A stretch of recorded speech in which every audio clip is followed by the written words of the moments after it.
দাঁত ব্রাশ করছেন, mouth wash ব্যবহার করছেন, তাও মুখে দুর্গন্ধ? তাহলে এই ভিডিওটি আপনার জন্য। আমরা যখন মাউথ ওয়াশ ব্যবহার করি সেটা আমাদের মুখের গন্ধটাকে ঢেকে রাখে, আর চুইং গাম সেটা একটা সাময়িক সমস্যার সমাধান। কিন্তু আপনার মুখে যদি বারবার দুর্গন্ধ ফিরে আসে তাহলে সমস্যা কিন্তু আরো গভীরে লুকিয়ে রয়েছে।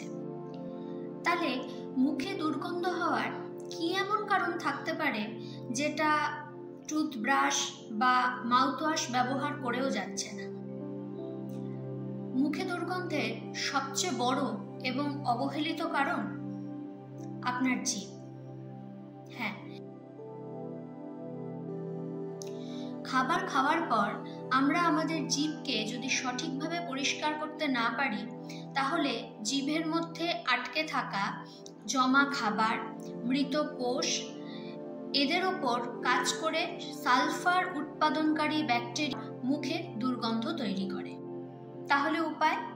Tongue scraper. হ্যাঁ, এই ছোট্ট টুলটি আপনার কয়েক সেকেন্ডের মধ্যেই জিহ্বায় জমে থাকা খাবার এবং মৃত ব্যাকটেরিয়া, মৃত কোষ তাদেরকে দূর করবে এবং অটোমেটিক্যালি আপনার মুখের গন্ধও দূর হবে। কিন্তু অবশ্যই ব্রাশ এবং ফ্লস করতে কিন্তু ভুলবেন না।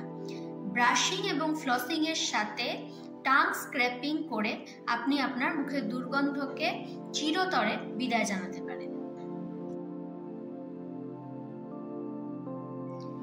টাং স্ক্র্যাপার আমরা কিভাবে ব্যবহার করব?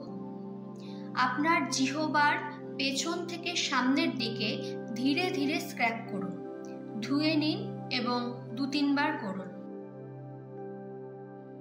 আপনি যদি রোজ এই পদ্ধতি অবলম্বন করে আপনার টাং স্ক্র্যাপিং করতে পারেন তাহলে আপনি উপকার বুঝতে পারবেন।